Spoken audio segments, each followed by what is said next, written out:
Hello students, আমাদের চ্যানেলে তোমাদের সকলকেই স্বাগতম। আজকের ক্লাসে আমরা ক্লাস 6 এর রায় ও মার্টিন 2024 প্রশ্নবিচিত্রার পরিবেশ ও বিজ্ঞানের থার্ড ইউনিট টেস্টের 5 নম্বর স্কুলের প্রশ্নোত্তরগুলি করব। পরিবেশ ও বিজ্ঞানের আগের স্কুলের প্রশ্নোত্তরগুলি তোমরা যদি দেখে না থাকো, তাহলে অবশ্যই আমাদের চ্যানেলে গিয়ে দেখে নিও। নিচে ডিসক্রিপশনে লিংক আমি দিয়ে রাখলাম। আর তোমরা যদি আমাদের চ্যানেলে নতুন হয়ে থাকো, তাহলে চ্যানেলটিকে সাবস্ক্রাইব করে পাশে থাকা বেল আইকনটি অলে প্রেস করে রেখো। তাহলে পরের ক্লাসের ভিডিওগুলি আমি আপলোড করলেই তোমাদের কাছে নোটিফিকেশন পৌঁছে যাবে। তাহলে শুরু করা যাক। ১ নম্বরে আছে সঠিক উত্তরটি নির্বাচন করে পূর্ণ বাক্যে উত্তর দাও। ১ নম্বর প্রশ্ন হলো, একটি সরল যন্ত্রের উদাহরণ হলো, এর উত্তর হবে শাবল। ২ নম্বর প্রশ্ন হলো, একটি প্রথম শ্রেণীর লিভারের উদাহরণ হলো, এর উত্তর হবে পেরেক তোলার হাতুড়ি। ৩ নম্বর প্রশ্ন হলো, কুয়ো থেকে জল তোলার কাজে কোন যন্ত্র ব্যবহার করা হয়? এর উত্তর হবে কপিকল। ৪ নম্বর প্রশ্ন হলো, চ্যাপ্টা কৃমি কোন গোষ্ঠীর প্রাণী? এর উত্তর হবে প্ল্যাটিহেলমিনথেস। ৫ নম্বর প্রশ্ন হলো, কোন বীজটিতে দুটি বীজপত্র থাকে? এর উত্তর হবে কুমড়ো। ৬ নম্বর প্রশ্ন হলো, ব্যাকটেরিয়া কোন রাজ্যের জীব বলে তোমার মনে হয়? এর উত্তর হবে মনেরা। ৭ নম্বর প্রশ্ন হলো, কোন প্রাণীর দেহে ব্লোহোল থাকে?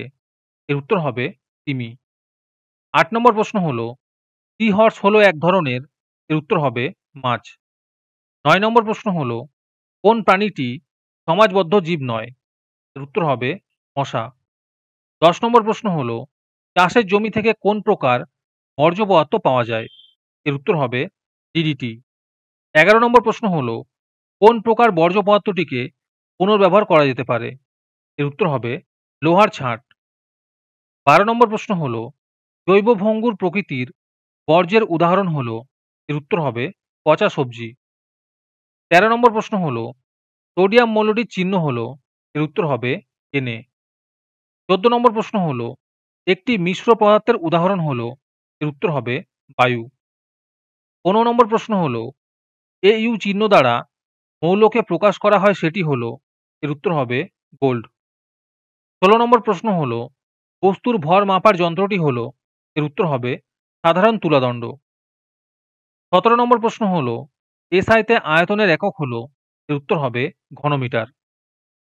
১৮ নম্বর প্রশ্ন হলো, লব্ধ রাশির উদাহরণ হলো, এর উত্তর হবে আয়তন। ১৯ নম্বর প্রশ্ন হলো, ইলেকট্রিক ইস্ত্রিতে তড়িৎ শক্তি কোন শক্তিতে রূপান্তরিত হয়? এর উত্তর হবে তাপ শক্তিতে। ২০ নম্বর প্রশ্ন হলো, নবীকরণযোগ্য শক্তির উৎস হলো, এর উত্তর হবে বায়ুশক্তি। ২১ নম্বর প্রশ্ন হলো, কোন শক্তি শৃঙ্খলে উৎপাদক হলো, এর উত্তর হবে উদ্ভিদ। তারপরে ২ নম্বরে আছে নিচের প্রশ্নগুলির অতি সংক্ষিপ্ত উত্তর দাও। ১ নম্বর প্রশ্ন হলো, খাদ্য পিরামিডের প্রতিটি ধাপকে কি বলা হয়? এর উত্তর হবে পুষ্টি স্তর বা ট্রফিক লেভেল। ২ নম্বর প্রশ্ন হলো, কোনো একটি চৌম্বকের ক্ষেত্রে চৌম্বক শক্তি কোন শক্তিতে রূপান্তরিত হয়?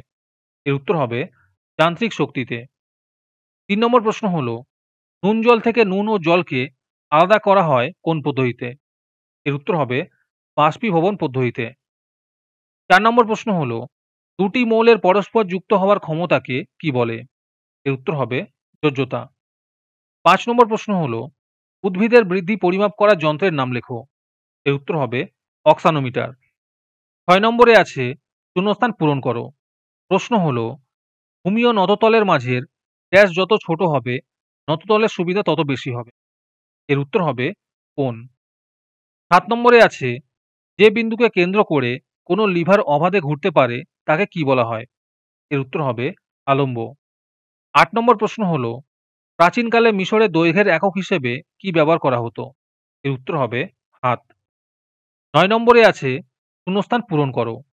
প্রশ্ন হলো, ড্যাশ হলো জীব ও জড় পদার্থের মধ্যবর্তী অবস্থা। এর উত্তর হবে ভাইরাস। ১০ নম্বর প্রশ্ন হলো, বাঘের বৈজ্ঞানিক নাম লেখো। এর উত্তর হবে প্যান্থেরা টাইগ্রিস। ১১ নম্বর প্রশ্ন হলো, মৌমাছির নাচের ভাষা আবিষ্কার করেন কোন বিজ্ঞানী? এর উত্তর হবে কার্ল ফন ফ্রিস। ১২ নম্বর প্রশ্ন হলো, ফুলের মধ্যে যে মিষ্টি রস থাকে তাকে কি বলে? এর উত্তর হবে মকরন্দ। ১৩ নম্বর প্রশ্ন হলো, বাড়ি থেকে পাওয়া যায় এমন একটি বর্জ্য পদার্থের নাম লেখো। এর উত্তর হবে আনাজের খোসা। ১৪ নম্বর প্রশ্ন হলো, দীর্ঘদিন মাটিতে থাকার পরও যেসব বস্তুর কোনো পরিবর্তন হয় না তাদের কি বলে? এর উত্তর হবে জৈব অভঙ্গুর বর্জ্য পদার্থ। তোমাদের মধ্যে থেকে যে কোনো ২০ জন আজকের ক্লাসের পিডিএফটি একেবারে বিনামূল্যে নিতে পারো। তার জন্য তোমাদের এই ভিডিওটিকে লাইক, শেয়ার, সাবস্ক্রাইব এবং কমেন্টের মধ্যে #ফ্রি পিডিএফ লিখতে হবে। এই ভিডিওতে যখন ৫০টি লাইক এবং ৫০টি সাবস্ক্রাইব হয়ে যাবে, তারপরেই আমি ভিডিওর কমেন্টের মধ্যে থেকে র্যান্ডমলি যে কোনো ২০ জনের সাথে যোগাযোগ করে ফ্রি পিডিএফটি দিয়ে দেব। আর বাকিরা এই পিডিএফটিকে ৳৩ দিয়ে আমাদের হোয়াটসঅ্যাপ নাম্বার 7501121499 এ যোগাযোগ করে নিতে পারো। আর তোমরা যদি আমাদের হোয়াটসঅ্যাপ চ্যানেলে জয়েন হতে চাও, তাহলে ডিসক্রিপশনে লিংক দিয়ে রাখলাম, সেখান থেকে তোমরা আমাদের হোয়াটসঅ্যাপ চ্যানেলে জয়েন হতে পারো। তারপরে ৩ নম্বরে আছে নিচের প্রশ্নগুলির সংক্ষিপ্ত উত্তর দাও। এই প্রশ্ন উত্তরগুলি আমি তোমাদের দেখিয়ে দিচ্ছি, তোমরা দেখে দেখে নোট ডাউন করে নিও। ১ নম্বর প্রশ্ন হলো, তোমার বাড়ির চারপাশে পাওয়া যায় এমন একটি বর্জ্যের নাম এবং ওই বর্জ্য পদার্থকে কিভাবে কাজে লাগানো যায় তা লেখো। ২ নম্বর প্রশ্ন হলো, পরিযায়ী পাখি বলতে কি বোঝো? ৩ নম্বর প্রশ্ন হলো, বিরুৎ জাতীয় উদ্ভিদ বলতে কি বোঝো? ৪ নম্বর প্রশ্ন হলো, যন্ত্রের যে কোনো ২ প্রকার পরিচর্যা বিষয়ে লেখো।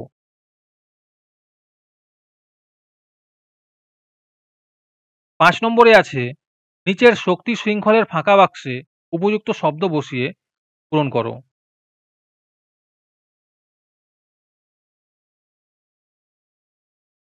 ৬ নম্বরে আছে, বাম স্তম্ভের সঙ্গে ডান স্তম্ভ মেলাও। ১ নম্বরে আছে তড়িৎ প্রবাহ, এর উত্তর হবে অ্যাম্পিয়ার। ২ নম্বরে আছে ভর, এর উত্তর হবে কিলোগ্রাম। ৩ নম্বরে আছে আলোর তীব্রতা, এর উত্তর হবে ক্যান্ডেলা। ৪ নম্বরে আছে উষ্ণতা, এর উত্তর হবে কেলভিন। তারপরে ৭ নম্বরে আছে H2O 2H বলতে কি বোঝায়?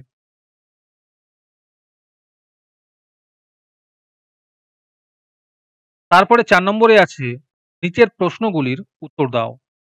১ নম্বর প্রশ্ন হলো, প্রদত্ত মৌলগুলির চিহ্ন লেখো।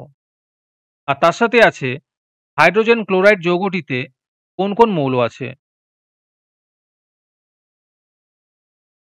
২ নম্বর প্রশ্ন হলো, পোলার বলতে কি বোঝো? আর তার সাথে আছে একটি রেখাচিত্রের সাহায্যে এদের সম্পর্ক দেখাও।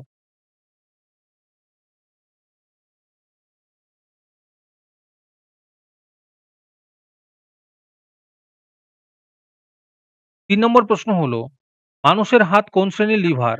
আর তার সাথে আছে এই শ্রেণীর লিভারের সরল চিত্র অঙ্কন করে বল বাধা ও আলম্ব বিন্দুর অবস্থান দেখাও।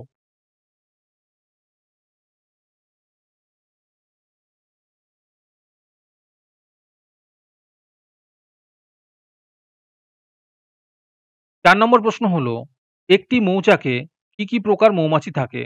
আর তার সাথে আছে এই মৌমাছিদের একটি করে কাজ লেখো।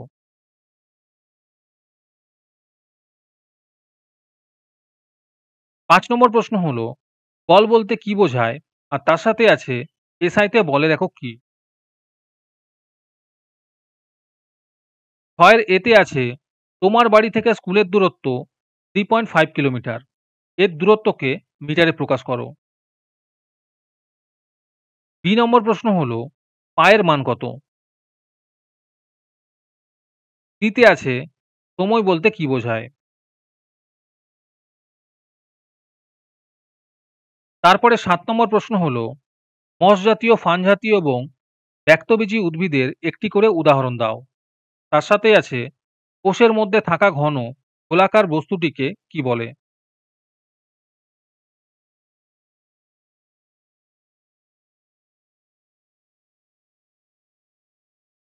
আজকের ক্লাসটি তোমাদের ভালো লেগে থাকলে অবশ্যই একটি লাইক এবং বন্ধুদের কাছে শেয়ার করে দিও। পরের স্কুলগুলির প্রশ্নোত্তরের ভিডিও তাড়াতাড়ি পেতে চ্যানেলটিকে অবশ্যই সাবস্ক্রাইব করে রেখো। তাহলে দেখা হচ্ছে পরের ক্লাসে।